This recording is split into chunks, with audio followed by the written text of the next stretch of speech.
जानेंगे सीधे राजनीतिक पार्टियों के प्रवक्ताओं से कि उनके क्या मुद्दे हैं। साथ ही साथ हमारे साथ वरिष्ठ पत्रकार भी इस पैनल में हैं जो बताएंगे कि आखिर जनता की नब्ज क्या है, जनता क्या चाहती है, उसके लिए कौन से मुद्दे अहम हैं इस चुनाव में अपने भविष्य के लिए, मध्य प्रदेश के भविष्य के लिए। मैं सबसे पहले आपका परिचय करा देती हूँ अपने पूरे पैनल से। हमारे साथ पंकज चतुर्वेदी जी हैं। नमस्कार, धन्यवाद। भारतीय जनता पार्टी, पंकज जी आपका बहुत बहुत स्वागत है। हमारे साथ अब्बास हैफी जी हैं, कांग्रेस के प्रवक्ता हैं राज्य के, बहुत बहुत स्वागत है आपका अब्बास जी। और हमारे साथ श्री गिरिजा शंकर जी हैं, वरिष्ठ पत्रकार हैं और दशकों से मध्य प्रदेश की राजनीति को बहुत नज़दीक से देख रहे हैं, कई बड़े बदलाव देखे हैं और इस बदलते हुए मध्य प्रदेश में 18 साल की सरकार ने किस तरह का काम किया है और अगर कोई दूसरी सरकार की बात करता है, मसलन कांग्रेस किन अपने नए वादों के साथ सामने आ रही है, उसका भी क्या असर होगा, इस पर भी विस्तार से बात करेंगे। इसलिए सबसे पहले अब्बास जी आप ही के पास आना चाहूँगी।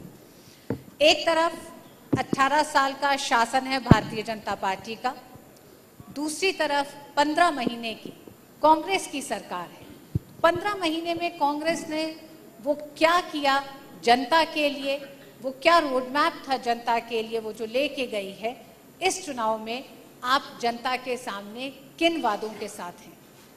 कि पहले तो आपने 15 महीने की बात करी। 15 महीने में इस मध्य प्रदेश ने वो देखा जो 15 सालों में नहीं देखा था। मध्य प्रदेश ने एक ऐसा मुख्यमंत्री देखा जिन्होंने शपथ लेते ही वल्लभ भवन, जो यहाँ का मंत्रालय है, वहाँ जाकर उस फाइल पर दस्तखत करने का काम किया जिससे कर्ज माफी की शुरुआत हुई। जो किसान मध्य प्रदेश का कर्ज के बोझ के नीचे दबा हुआ था, उस किसान को मध्य प्रदेश से कर्जे से बाहर निकालने का काम पहले घंटे में शुरू हुआ। 27 लाख किसानों का कर्जा माफ हुआ और 27 लाख किसानों का कर्जा माफ होना ये हमने नहीं कहा है, ये मध्य प्रदेश के वर्तमान कृषि मंत्री कमल पटेल जी ने विधानसभा के पटल पर जवाब दिया कि 27 लाख किसानों का कर्जा माफ हुआ। 27 लाख अपने आप में 15 महीने की सरकार, जिसमें 11 महीने का अल्प समय आचार संहिता वगैरह का हटाकर जो मिला था कमलनाथ जी को मुख्यमंत्री के रूप में, उसमें एक बहुत बड़ा माइलस्टोन था। और मध्य प्रदेश के वो किसान आज मैदान में हैं जिनको खुद कर्ज माफ़ी का लाभ पहुंचा। हम अगर रहते तो कर्जा माफ़ होता, ये मध्य प्रदेश का किसान जानता है। लेकिन कमलनाथ जी की सरकार को जिस तरह से गिराया गया, जो सारा घटनाक्रम हुआ जिसने लोकतंत्र को शर्मसार किया, उस डिबेट में मैं नहीं जाना चाहता, लेकिन उसके बाद उस पूरे कर्ज माफ़ी के कार्यक्रम को रोक दिया। मध्य प्रदेश का एक पहला मुख्यमंत्री कमलनाथ जी के रूप में इस मध्य प्रदेश की धरा पे देखा गया कि जिन्होंने शुद्ध से युद्ध की शुरुआत करी, जिन्होंने ये कहा कि मैं खराब खाना जनता के सामने बेचने नहीं दूंगा, खराब खाना जनता को नहीं खाने दूंगा। मिलावटखोरों के ऊपर जो एनएसए लगा के कार्रवाई की गई, वो मध्य प्रदेश ही नहीं पूरे देश में एक मिसाली था और उसको लेकर जो जनता को फायदा पहुंचा वो सबके सामने है। बड़े बड़े जो माफिया थे उनको ध्वस्त करने का काम किया गया। ये बड़ा अल्प समय की बात थी। पानी जैसे पीने के पानी को अधिकार के रूप में मध्य प्रदेश में कानून बना के और उसकी शुरुआत की गई वाटर डे के दिन। ये सारी चीज़ें मध्य प्रदेश ने देखा।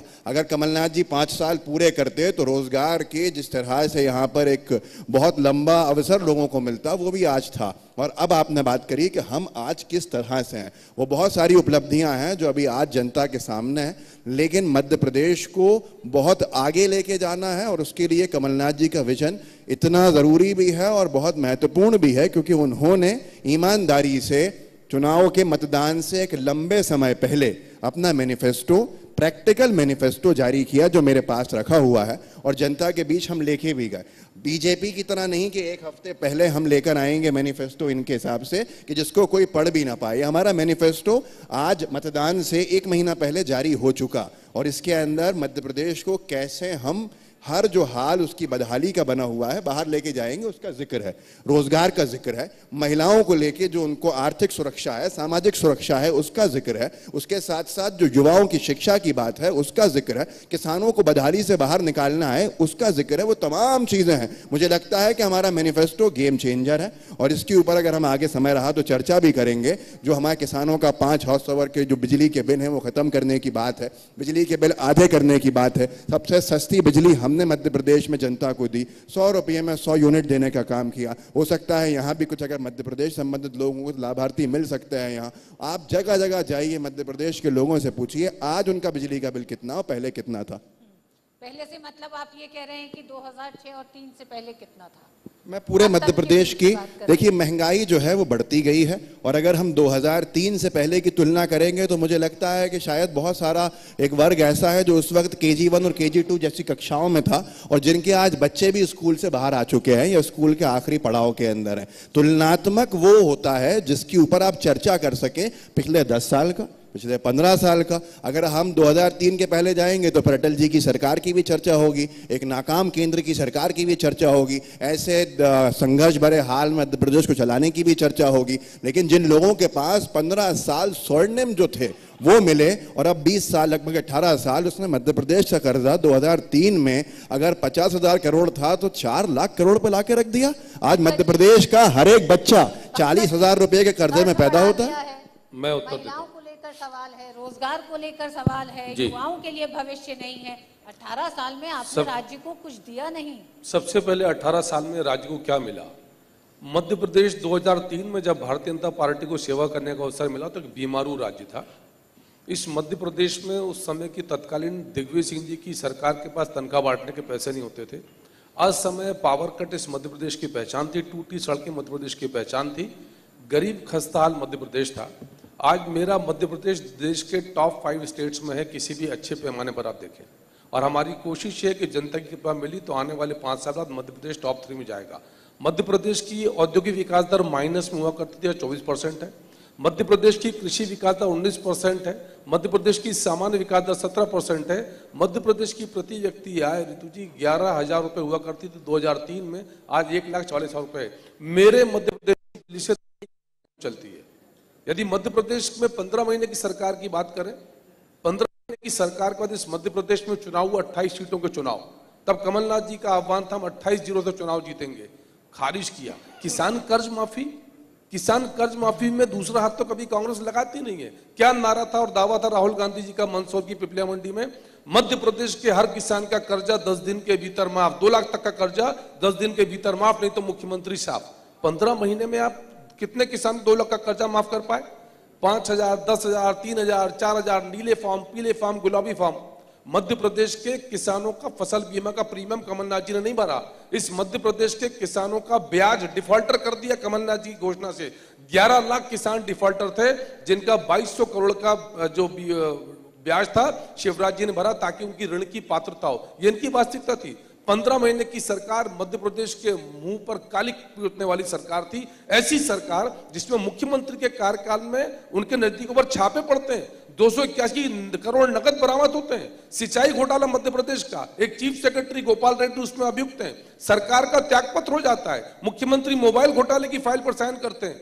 क्या किस स्थिति में प्रदेश को? ऐसी चर्चा होने लगी मध्य प्रदेश में कि राज्य मंत्रालय दलाली का अड्डा है। ये उपलब्धि 15 महीने की। हम तो मध्य प्रदेश में बिंदु पर काम कर रहे हैं। पहला बिंदु विकास, दूसरा बिंदु विकास, तीसरा बिंदु विकास। आइए किस पैमाने पर बात करना है। स्कूल की स्थिति पर बात करते हैं, बहन बेटियों के विषय पर बात करते हैं। लाडली लक्ष्मी से लेकर लाडली बहना तक की यात्रा है। आज मध्य प्रदेश में 1,32,00,000 बहनों को 1,250 रुपए प्रति माह मिल रहे हैं, जिसको बढ़ाकर हम 3,000 करेंगे। 450 रुपए में सिलेंडर मिल रहा है 1,01,00,000 बहनों को, जो लाडली बहना की जिनकी पात्रता है। मध्य प्रदेश के अन्नदाता की बात करते हैं, कर्ज माफी की बात करते हैं। मध्य प्रदेश के अन्नदाता को पिछले वित्तीय वर्ष में केंद्र और राज्य की योजनाओं में मिलाकर 2 लाख करोड़ से अधिक का भुगतान इस मध्य प्रदेश में किया है। शिवराज जी दोबारा मुख्यमंत्री बने तो किसानों की फसल बीमा का प्रीमियम भरा ताकि उनको बीमा मिले। कौन से क्षेत्र की बात करते हैं? आज मेरा मध्य प्रदेश गेहूं उपार्जन में नंबर 1 है। मेरा मध्य प्रदेश चने के उपार्जन में नंबर 1 है। उपार्जन कर रहे हैं यानी उनको भुगतान कर रहे हैं। मध्य प्रदेश में 2003 में जो सिंचित क्षेत्र था वो था 7 लाख हेक्टेयर। आज 45 लाख हेक्टेयर सिंचित क्षेत्र इस मध्य प्रदेश का है। इसे 65 लाख हेक्टेयर लेकर जाना है।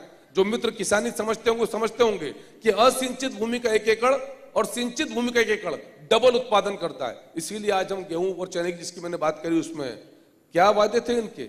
4,000 का बेरोजगारी भत्ता इस मध्य प्रदेश को नौजवान को देंगे। 4 पैसे किसी नौजवान को नहीं दिए। ढोल चलाने बैंड बजाने का प्रचलन दिया। अब नए घोषणा पत्र में पिछले में 973 लिखकर झूठ और अब 1400 लिखकर झूठ। मैं तो बहुत ईमानदारी से कहता हूं कि कांग्रेस पार्टी को वचन पत्र उठाने का नैतिक अधिकार समाप्त हो गया। दम है तो पुराना 18 का वचन पत्र लाओ और सामने बैठकर हिसाब करो कितनी घोषणा पूरी करी। पेट्रोल डीजल, बस 2 मिनट और, पेट्रोल डीजल पर पैसे कम करने की बात थी, 5% सेस बढ़ा दिया। ऋतु जी लिख कर कहा इन्होंने 2018 में, और आज नई नई बातें। इसी को कहते हैं झूठ कांग्रेस। ये जब सत्ता में के बाहर है तो झूठ बोलते हैं, लूट कांग्रेस सत्ता में है तो लूट करते हैं, और फूट कांग्रेस सत्ता में है या बाहर है तो ये फूट डालते हैं, लोगों को बांटने की राजनीति करते हैं। लूट कांग्रेस, झूठ कांग्रेस, फूट कांग्रेस।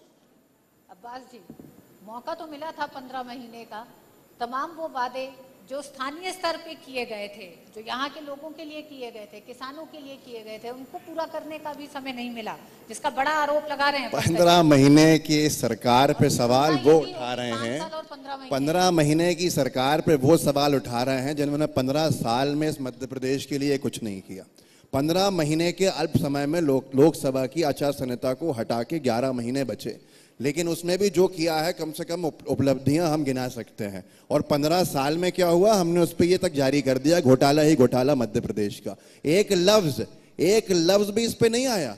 अगर मैं इस पे सवाल खड़े करूंगा तो सिर्फ घुमाने की बात होगी।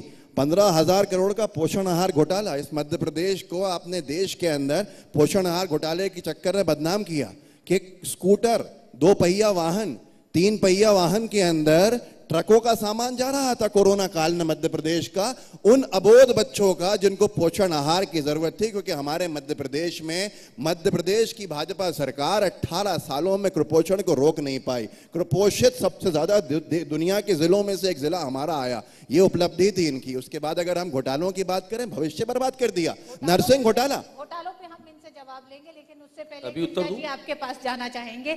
गिरजा जी, 15 महीने की सरकार और 5 साल की सरकार, ये यूं कहें 18 साल की सरकार, तमाम जो मुद्दे दोनों ही राजनीतिक पार्टियों ने गिनाए, क्या आपको लगता है यही जनता के भी मुद्दे हैं जिन पर आज ध्यान देने की जरूरत है मध्य प्रदेश के विकास को ध्यान में रखते हुए? मैं थोड़ा इसको विस्तार देना चाहूँगा। पिछले 50 सालों से मैं मध्य प्रदेश को, जब अविभाजित मध्य प्रदेश था तब भी और आज भी, मैं लगातार देखता आ रहा हूँ। इस प्रोफेशन में होने के नाते कई बार सवाल उठता है, आश्चर्य होता है कि 40 साल पहले, 45 साल पहले, 35 साल पहले जो सवाल जनता के थे, वो सवाल आज भी उसी रूप में मौजूद हैं। स्कूलों में मास्टर नहीं है, अस्पतालों में दवाई नहीं है, डॉक्टर नहीं है, से लेकर बहुत सारे ऐसे सवाल हैं जो आज भी हैं। आप दिल्ली में बैठकर ये सुनते होंगी हमेशा कि मध्य प्रदेश एक संभावनाओं का प्रदेश है। मैं उस दिन का इंतजार कर रहा हूं कि संभावनाओं से आगे मध्य प्रदेश कब बढ़ेगा, उन संभावनाओं का दोहन कब होगा, हम कब तक संभावनाओं का प्रदेश बने रहेंगे। अब जहां तक सवाल आरोप प्रत्यारोप की बात है, तो जो पार्टी के प्रवक्ता हैं उनकी अपनी एक मर्यादा है, उनकी अपनी सीमाएं हैं और उनकी एक ड्यूटी है, वो बखूबी दोनों निभा रहे हैं। और जिस तरह के वादे किए जा रहे हैं, जिस तरह से आरोप प्रत्यारोप लगाए जाते हैं, वो कुल मिलाकर मुद्दों को चुनाव से बाहर करने वाली बात होती है। आप देखेंगे कि दोनों ही पार्टियां जो जिन मुद्दों को लेकर आज लोगों के सामने हैं, तो ऐसा लगता नहीं है कि दो अलग अलग पार्टियां हैं। कोई 1000 रुपए देने की बात कर रहा है, कोई 1500 देने की बात कर रहा है, कोई ये मुफ्त देने की बात कर रहा है, कोई वो मुफ्त देने की बात कर रहा है। यदि बैनर न हो तो कौन कांग्रेस और कौन बीजेपी मालूम नहीं पड़ेगा आपको। ऐसे हालात में जब चुनाव होते हैं तो मेरा तजुर्बा ये है कि चुनाव से मुद्दे गायब हो जाते हैं और कुछ और चीजें आ जाती हैं जो चुनाव में लोगों को वोट देने के लिए, उनको फैसले लेने के लिए कुछ दूसरे मुद्दे आ जाते हैं। गिरजा जी, क्या आप ये मानते हैं या इस बात से क्या इत्तेफाक रखते हैं कि घोषणा पत्रों को लेकर जनता में वो विश्वास खत्म हुआ, इसलिए राजनीतिक पार्टियों ने नए नए नाम घोषणा पत्रों के चुनने शुरू करे? घोषणा पत्र में लोग एक बार फिर विश्वास दिखाएं, तो किसी का वचन पत्र, कभी संकल्प पत्र, किसी नारी पत्र, कहीं युवा पत्र, इस तरह से करके फिर आप सामने। पहली बात तो यह है कि घोषणा पत्र की जो सेंटिटी थी वो वादों करने की सेंटिटी नहीं थी।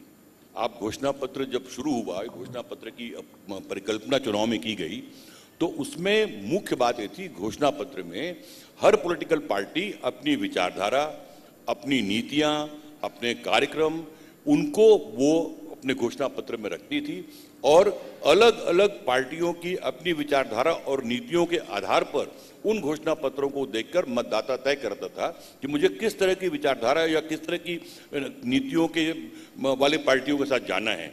तो अब विचारधारा, नीतियां, कार्यक्रम तो सब खत्म हो गया, अब इसलिए घोषणा पत्र कोई सेंटिटी रही नहीं। दूसरी बात यह है कि वचन पत्र इनका अभी आया है, लेकिन इनमें दिए गए वचनों की बात तो 6 महीने से हो रही है, तो घोषणा पत्र या वचन पत्र को बहुत मतलब रहता नहीं, क्योंकि वो तमाम चीजें जो है दरअसल होना ये चाहिए कि इस बात पर पॉलिटिकल पार्टीज को विचार करना चाहिए कि चुनाव में जाते वक्त ये बिल्कुल ठीक है कि तात्कालिक सवालों पर आप गौर करिए, जो जिसको रेवड़ी कह रहे हैं या कुछ और कह रहे हैं उस तरह की घोषणाएं भी करिए, लेकिन इस बात पर क्यों विचार नहीं किया जाता कि बिजली में आपको सब्सिडी देने के बजाय बिजली का जो लॉस है, ट्रांसमिशन लॉस है, चोरी है, उसकी लागत है, उसको इतनी कम कर दीजिए कि उपभोक्ताओं को अधिक बिजली का दर देना न पड़े, जिसके लिए आपको सब्सिडी की जरूरत हो। आप 5 लाख रुपए आयुष्मान में इलाज के लिए दे रहे हैं, 25 लाख रुपए की घोषणा कांग्रेस कर रही है कि हम वो इंश्योरेंस देंगे इलाज के लिए, लेकिन सरकारी अस्पतालों के हालात को आप बेहतर करें, जहां पर मुफ्त में इलाज होता है, जहां पर सारी व्यवस्था मुफ्त में इलाज करने की है, वहां पर अलग से आपको इंश्योरेंस और 5 लाख और 25 लाख देने की जरूरत क्यों पड़ रही है? ये पैसा कहां जाएगा आखिर वो? तो इसलिए जो बुनियादी जो सुविधाएं हैं उसको इंश्योर करने के बजाय तात्कालिक जो वादे हैं या तात्कालिक जो चीजें देने की बात की जा रही है, ये केवल चुनाव तक सीमित न रखकर मैं तो चाहूंगा कि जो भी पार्टी चुनाव जीते वो जीतने के बाद अपना एक घोषणा पत्र लाए जो तात्कालिक सवालों से अलग हटकर जो संभावनाओं वाले प्रदेश हैं उसको, जो बुनियादी सुविधाएं हैं उसको इंश्योर करने की बात करे और उस पर अमल में लाए। गिरिजा जी, अब्बास जी के पास में जा रही हूँ क्योंकि वो अपने घोषणा पत्र, वचन पत्र के साथ घोटाला पत्र भी एक लेके आए हैं, तो उस पर चर्चा करेंगे। लेकिन क्या भ्रष्टाचार एक बड़ा मुद्दा आज की तारीख में मध्य प्रदेश के लिए बना है? देखिए, भ्रष्टाचार, मैं 67 से चुनाव देखता आ रहा हूं, भ्रष्टाचार, महंगाई और बेरोजगारी, ये जो हम लोग जो हैं वो हमारी मनोकामना होती है कि ये मुद्दे चुनाव के मुद्दे बने, लेकिन आप हर चुनाव के तमाम सर्वे को देख लीजिए, ये मुद्दे कभी चुनाव के मुद्दे नहीं बने। उसकी वजह क्या है कि लोगों को मालूम है कि कोई भी पॉलिटिकल पार्टी ये वादा कभी नहीं करती कि मैं सरकार में आने के बाद महंगाई कम कर दूंगा या बेरोजगारी खत्म कर दूंगा या करप्शन खत्म कर दूंगा। ये एक स्थायी फीचर समाज का बन चुका है और इसीलिए ये मुद्दे कभी नहीं बनते। क्यों वादों में फिर वही कि महिलाओं को 1500 रुपए महीना मुफ्त, 500 रुपए में गैस सिलेंडर मिलेगा, 100 यूनिट बिजली मुफ्त हो जाएगी, फला चीज कट जाएगी, फला चीज फ्री हो जाएगी। फ्री से ऊपर उठ के क्यों नहीं? फ्री एक होती है रेवड़ियां और एक होता है उनको आर्थिक सहायता देना। अगर केंद्र की सरकार लूटने पर आ जाए और दुनिया भर में पेट्रोल और गैस के ऊपर लोगों को कम दाम में मिलने का एक मौका मिल रहा है और उसके बावजूद भी सरकार उस पर टैक्स बढ़ाती जाए, खूब महंगा होता जाए, यूपीए कांग्रेस के कार्यकाल से सस्ती आप पेट्रोल का क्रूड ऑयल खरीदो और उससे दुगना आप बेचो, तो फिर शायद कहीं आपको आर्थिक सहायता देनी पड़ेगी। आपने एक बार फिर केंद्र के मुद्दों का ही जिक्र करा है। आज हमारा सवाल भी यही है, ये चर्चा भी यही है, क्या मध्य प्रदेश के लिए केंद्र के मुद्दे ज्यादा जरूरी है या स्थानीय मुद्दे? हम एक संघीय ढांचे का देश है और मुझे लगता है कि हमारे प्रदेश पे सीधा सीधा असर पड़ता है केंद्र की नीतियों का, क्योंकि केंद्र सरकार के जो टैक्स हैं वो बढ़ते चले गए हैं और राज्यों के हिस्से का तो जीएसटी का हमें कंपनसेशन भी नहीं मिलता है। पंकज जी, सीधा सवाल डबल इंजन की सरकार पे है, इसका मतलब केंद्र की नीतियों का सही असर नहीं है। मैं उत्तर देता हूँ। पहले भ्रष्टाचार की बात करता हूँ। इस मध्य प्रदेश में यदि 15 महीने की भारतीय जनता पार्टी सरकार की किसी प्रकार की भ्रष्टाचार का कोई विषय होता, 15 साल की सरकार का, तो 15 महीने तक कांग्रेस पार्टी की सरकार थी। भारतीय जनता पार्टी के एक छोटे से कार्यकर्ता पर भी प्रकरण तक पंजीबद्ध नहीं है, बाकी चीजें छोड़ दीजिए। दूसरा एक प्रमाण देता हूं, फिर आपके प्रश्न का उत्तर दूंगा। मध्य प्रदेश में पिछले चुनाव के पहले सिंघस को लेकर एक बहुत शोर था कि बहुत सिंघस में घोटाला है, बहुत सिंघस घोटाला, प्रेस कॉन्फ्रेंस, प्रचार प्रसार सब किया कांग्रेस ने। कांग्रेस की सरकार बनती, कमलनाथ जी मुख्यमंत्री, जयवर्धन जी नगरीय प्रशासन मंत्री, महेश परमार कांग्रेस के तोराना की विधायक विधानसभा में प्रश्न पूछते हैं कि सिंघस्त घोटाला क्या हुआ था। जयवर्धन सिंह जी का विधानसभा में ऑन रिकॉर्ड उत्तर है, सिंघस्त में किसी प्रकार का घोटाला नहीं हुआ था। इसलिए मैंने कहा झूठ कांग्रेस। उस जवाब को वापस लिया गया था उसी सरकार के, बीजेपी की सरकार के बिठाए हुए बाबुओं की तरफ से तैयार जवाब जो था वो वापस लिया। अब्बास उत्तर ले लेते। बाबू उत्तर दे या सेक्रेटरी उत्तर दे, जवाब सरकार का होता है, ये सरकार का जवाब था। अब यदि केंद्रीय मुद्दों की बात करता हूं, मैं केंद्रीय मुद्दों की बात करता हूं। निश्चित तौर पर मध्य प्रदेश में केंद्र के और राष्ट्र के अंतर्राष्ट्रीय मुद्दों पर चर्चा होगी। मध्य प्रदेश में चर्चा होगी कि ये वो कांग्रेस पार्टी है जो चुनाव के समय हिंदुत्व की बातचीत करती है और बाकी उस समय उस घमंडिया गठबंधन का हिस्सा है जिसके साथी कहते हैं कि सनातन कीड़े मकोड़ों के समान है, हम सनातन को समूल नष्ट करेंगे, और वो कांग्रेस के साथ है।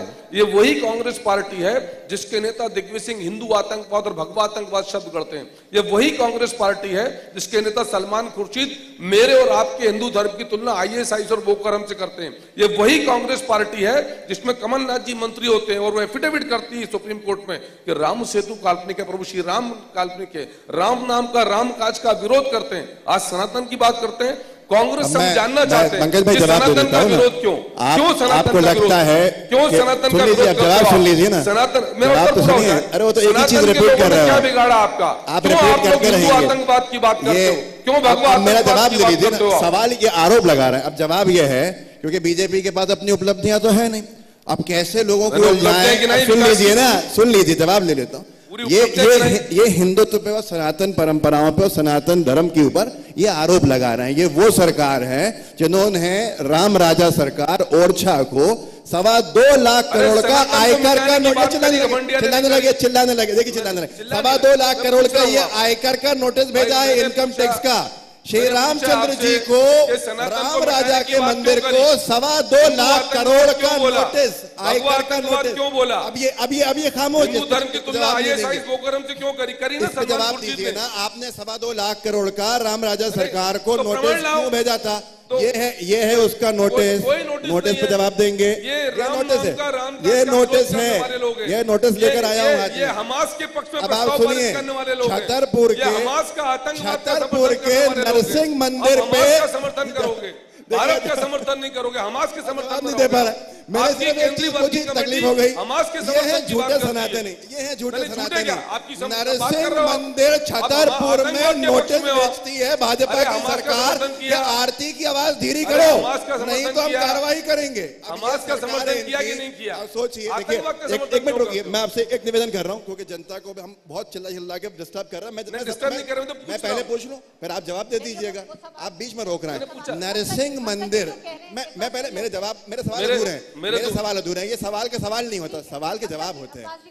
देखिए, नरसिंह मंदिर के आरती को लेकर इन्होंने नोटिस भेजा कि आवाज धीरे करो नहीं तो हम कार्रवाई करेंगे। भगवान श्री रामचंद्र के मंदिर के बाद हनुमान जी के मंदिर को भारतीय रेलवे नोटिस भेजता है कि मंदिर खाली करो।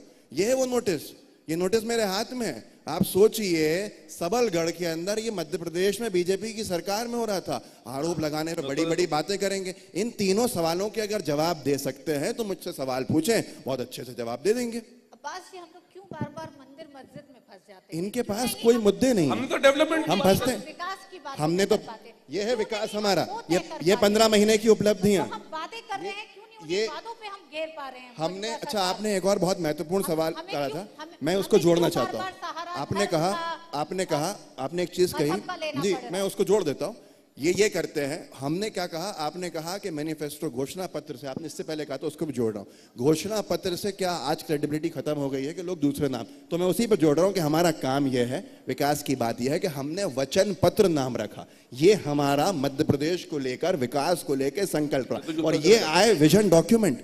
घोषणा पत्र की जगह पे दृष्टि पत्र, इनके साथ संकल्प पत्र, मतलब कोई अकाउंटेबिलिटी बची नहीं। तो हम में और इनमें ये अंतर है। हम बात करते हैं वचनों की, ये बात करते हैं एक आगे संकल्प लेने वाले हैं, दृष्टि दिखा रहे हैं। तो ये अंतर है, इसीलिए ये आज होर्डिंग किसने लगाए हैं? हमने महाकाल मंदिर के लिए अगर बजट लाके रखा कमलनाथ जी की सरकार में, जो 15 महीने से 15 साल से नहीं हुआ था, तो हमने तो उसको उपलब्धि के रूप में नहीं दिखाया, इन्होंने करा। होगा राजनीतिक पार्टियों ने, नहीं, इनके पास घोषणा इतनी हो गई है, 25,000 घोषणा कर चुके हो, तो अब क्या करेंगे? देखिए, मेरा सवाल बहुत स्पष्ट था, जवाब दीजिए। कि कांग्रेस उस घमंडिया गठबंधन का हिस्सा है कि नहीं, जो सनातन को समूल नष्ट करने की बात करता है। कांग्रेस के श्रीमान दिग्विजय सिंह जी ने हिंदू आतंकवादी, भगवा आतंकवाद शब्द कहा कि नहीं कहा? कांग्रेस के श्री सलमान खुर्शीद ने हिंदू धर्म की तुलना आईएसआई और बोकोहराम से करी कि नहीं करी? कांग्रेस की सरकार ने राम नाम राम सेतु को काल्पनिक बताया कि नहीं बताया? कांग्रेस के लोग घमंडिया का हिस्सा है कि नहीं? कांग्रेस की कार्य समिति ने हमास के आतंकवादियों का पक्ष लिया कि नहीं लिया? इन पर चर्चा होगी ना? जनमानस जानना चाहता है। अगर ये खामोश हो तो मैं जवाब दे देता हूं। जहां तक वचन पत्र का विषय है, 973 झूठ लिखकर इन्होंने कहे 2018 में, मैं उदाहरण दे रहा हूं, कहां दिया 4000 का बेरोजगारी भत्ता? किसी नौजवान को मिलाओ 4 पैसे। ढोर चराने बैंड बजाने का प्रशिक्षण दिया।